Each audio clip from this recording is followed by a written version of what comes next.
नमस्कार, मैं हूं दिलजीत और आप देख रहे हैं एक्स्ट्रा न्यूज लाइव। सत्ता का नशा बहुत बुरा होता है। एक वक्त के बाद जिसके ऊपर वजह से सत्ता नसीब होता है, उनके लिए भी कोई कुछ भी बोलने से पीछे नहीं हटता। वीडियो में आगे बढ़ने से पहले आपने अगर चैनल को सब्सक्राइब नहीं किया है तो चैनल को सब्सक्राइब करें, पेज को फॉलो करें और ये विवादित वीडियो देखें। जनसंख्या बढ़ा रहे हो, वो बेरोजगारी बढ़ रही है, तो उसको रोकने का प्रयास तो मोदी जी कर रहे हैं, सरकार कर रही है। और जब वो नियम लेके आना चाहती है कि आप कम बच्चा पैदा करो, 2 ही बच्चा पैदा करो, तुम कह रहे हो कि तुम खुद बेरोजगार हो और 8 और बेरोजगार पैदा कर दे रहे हो। क्यों? खुद तुमको अपना पेट पालने नहीं हो रहा है, तुम कह रहे हो कि हम बेरोजगार हैं। तो आप बेरोजगार हो तो एक बार भी सोच रहे हो कि 8 बेरोजगार और क्यों पैदा कर रहे हो? मोदी जी ने तो रोक दिया। एक भी बच्चा है मोदी जी का? बताओ कोई एक भी बच्चा है योगी जी का? तो योगी जी मोदी जी तो बेरोजगारी रोक दिए कि भाई नहीं, हम नहीं बढ़ाएंगे। तो बढ़ा कौन रहा है ये बेरोजगारी? जो बच्चे पे बच्चा पैदा किए जा रहा है और सरकार कह रही है रुक जाओ, तो मान भी नहीं रहा है। तो बेरोजगारी रोकना है तो थोड़ा सुनिए, सरकार की भी सुनिए। यह है निरहुआ भाई। इन्होंने कहा कि योगी जी तो संत है, संत आदमी है, अविवाहित है, इसलिए योगी जी बेरोजगारी रोकने के लिए बच्चे नहीं पैदा किए। आपकी ये बात झूठ है। मोदी जी सांसारिक है, शादी भी किए, उनके बारे में आपका दावा सही हो सकता है। मेरे फैक्ट चेक में निरहुआ का योगी जी के बारे में किया गया दावा गलत साबित होता है और मोदी जी के बारे में किया गया दावा संशय की श्रेणी में है, इसमें कह नहीं सकते। लेकिन योगी जी संत आदमी हैं, आदरणीय हैं, उत्तर प्रदेश के मुख्यमंत्री हैं और कईयों के दिलों में राज करते हैं। बीजेपी वालों को खुद का ही कॉन्सेप्ट आपस में क्लियर नहीं है। इनकी एक विश्व सुंदरी साध्वी कहती हैं कि हिंदू 5 बच्चे पैदा करो तब हिंदुत्व सुरक्षित होगा। इसके बाद तो साधुओं ने तो 5-5 बच्चे पैदा करने का फतवा ही जारी कर दिया। बीजेपी के समर्थक आज तक आपातकाल में नसबंदी को लेकर रोते हैं। अब ये निरहुआ ऐसा कह रहे हैं। वीडियो में आगे बढ़ने से पहले चैनल को सब्सक्राइब नहीं किया है तो चैनल को सब्सक्राइब करें। कुल मिलाकर सारे घन चक्कर हैं। जो ये बेवकूफ़ बोल रहा है इसने क्यों शादी की, इसने खुद क्यों बच्चे पैदा किए? जिन्होंने बच्चे नहीं की, शादी नहीं की, वो बीवी रखने लायक ही नहीं थे, वो बच्चे करने लायक ही नहीं थे। और जो पढ़े लिखे बेरोज़गार हैं उनकी तो अभी बेचारों की शादी भी नहीं हुई है। पहले रोज़गार मिलेगा तभी शादी करेंगे और फिर ही बच्चे पैदा होंगे। जरा आप खुद सोचिए, किसी बेरोजगार के हाथ में कोई बाप अपनी बेटी का हाथ क्यों देगा? कम से कम उसका काम तो वो देखेंगे।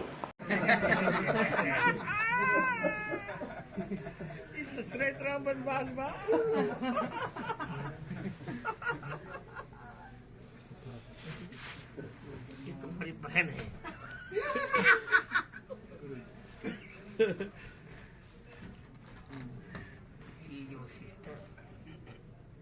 अरे वो बन गई यार धांगनी, कहाँ सिस्टर है? कहो ऐसे गड़बड़ हो गई का तो करे यार धांगनी बन गई। हाँ, कहाँ झूठ बोला तू? बताओ गुरु जी से झूठ नहीं बोलना। फोटो खिंचाने धांगनी बन गई। हाँ गुरु जी, तब हम तब तो हमारे पतो बन। हाँ गुरु जी। आप गुरु शिष्य संवाद सुनिए और समझिए कि धर्म का पताका कैसे हाथों में है। रामभद्राचार्य जी के ऊपर कुछ भी टिप्पणी करने के पहले उनके जीवन चरित्र से परिचित हो लेते हैं। स्वामी जी बालकाय से ही अंधे हैं। वो रामायण, रामचरितमानस, चारों वेदों, 8 पुराण और अन्य हिंदू धार्मिक पुस्तकों के ज्ञाता हैं। इनके मुख कमलों से इस तरह के विचार शोभा नहीं देते हैं। देते हैं क्या? एक बार और वीडियो देखिए और समझिए कि क्या ऐसे संत महात्मा के मुख से ऐसे विचार शोभा देते हैं। यह है दिनेश लाल यादव निरहुआ, ये बीजेपी सांसद है। इनका कहना है कि मोदी जी, योगी जी बेरोजगारी रोक दिए हैं क्योंकि उनका एक भी बच्चा नहीं है। जो बच्चे पर बच्चा पैदा कर रहे हैं वो बेरोजगारी बढ़ा रहे हैं। मगर विडंबना देखिए, निरहुआ जी के खुद 3 बच्चे हैं, तो क्या वो बेरोजगारी बढ़ा रहे हैं? इनके साथ ही बीजेपी सांसद रवि किशन जी के 4 बच्चे हैं। इनके और एक और साथी हैं, बीजेपी सांसद हैं दिल्ली से, मनोज तिवारी जी, उनके 3 बच्चे हैं। तो क्या ये लोग बेरोजगारी बढ़ा रहे हैं जो ये बच्चे पे बच्चे पैदा कर रहे हैं, कि ये सत्ता की मलाई खा रहे हैं इसलिए इनको अधिकार है बच्चे पैदा करने का, इन पर कोई पाबंदी नहीं है। हद है ये तो। एक लिस्ट और आपके स्क्रीन पर है जिसमें डिटेल में बताया गया है कि किस नेताजी के कितने बच्चे हैं, लेकिन ये बेरोजगारी नहीं बढ़ा रहे हैं क्योंकि ये खुद सत्ता की कमाई खा रहे हैं और जिनको सही मायने में नौकरी चाहिए वो हाथ में डिग्री लेकर पकोड़ा तल रहे हैं, चाय बना रहे हैं। विडंबना देखिए, ये आप खुद देखा करते होंगे। जब भी आप बाहर जाएंगे तो देखेंगे कि डिग्रियां उनके स्टॉल के बाहर टंग रही हैं और वो पकौड़ा तल रहे हैं, वो चाय बना रहे हैं, कुछ छोटे मोटे काम रोजगार कर रहे हैं। कितनों की तो नौकरियों की तलाश करते करते उम्र ही निकल गई।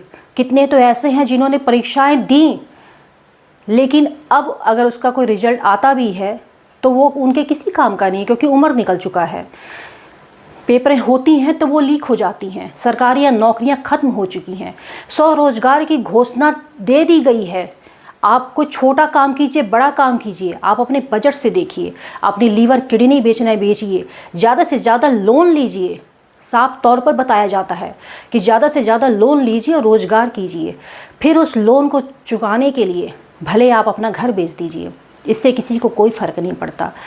लेकिन सत्ता पक्ष के लोग बेरोज़गारी का जो आंकड़ा बढ़ रहा है उसको मानने के बजाय, उसमें कुछ सुधार करने के बजाय नए नए बातें निकाल कर सामने लेकर आते हैं।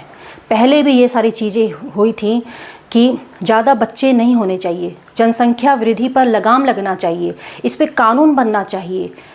और अब सीधा जो हमारे देश के प्रधानमंत्री हैं, जो उत्तर प्रदेश के मुख्यमंत्री हैं, जो खुद एक संत हैं, योगी हैं, उनके ही सांसद उन्हीं के खिलाफ बोल रहे हैं कि इन्होंने बच्चे इसलिए नहीं पैदा किए क्योंकि इन्हें बेरोजगारी रोकनी थी। तो भाई आप लोगों ने क्यों बच्चे पैदा किए? क्या आप लोगों को बेरोजगारी नहीं रोकनी थी? आप लोगों को क्या ये छूट दी गई है कि आप बच्चे पैदा करें? क्या जो साधुओं ने जो फतवा जारी किया है कि 5-5 बच्चे होने चाहिए, तो क्या इसी लाइन की कड़ी में आप लोग हैं कि आप लोगों को 5-5 बच्चे पैदा करने हैं? आपके तो अभी 3 ही हुए हैं, 2 की और लाइन होगी। आपको क्या ज़रूरत है? बेरोजगारी आपकी वजह से तो बढ़ नहीं रहा है, तो आप बच्चों की लाइन लगा सकते हैं। हिंदू साधुओं का फतवा भी है कि बच्चे पैदा कीजिए ज़्यादा से ज़्यादा। और जहाँ तक निर्वाह जो खुद योगी और मोदी जी के लिए कह रहे हैं, इसका अंदाज़ा आप खुद लगाइए कि निर्वाह जी की मानसिकता क्या है, कैसे लोग हैं ये।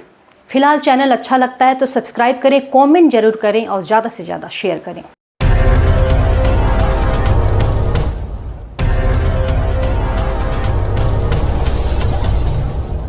Good morning friends, my name is Nitin Singh. I am from KIPM College of Engineering and Gita Gorakhpur. I want to tell you guys that now our college, KIPM College is now NBA accredited in whole Purvanchal.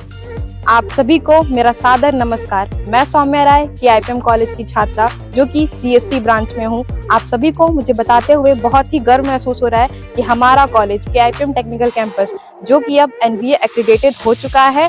तो आप यहाँ आएँ, यहाँ की शिक्षा का लाभ लें और अपने करियर में एक नई ऊंचाइयों को प्राप्त। KIPM college of engineering and technology Gita Gorakhpur NBA द्वारा स्वीकृत पूर्वांचल का एकमात्र संस्थान है जहां पर बच्चों को गुणवत्तापूर्ण शिक्षा, national and international top multinational कंपनियों में प्लेसमेंट और हाईली क्वालिफाइड फैकल्टी द्वारा पठन पाठन का कार्य कराया जाता है।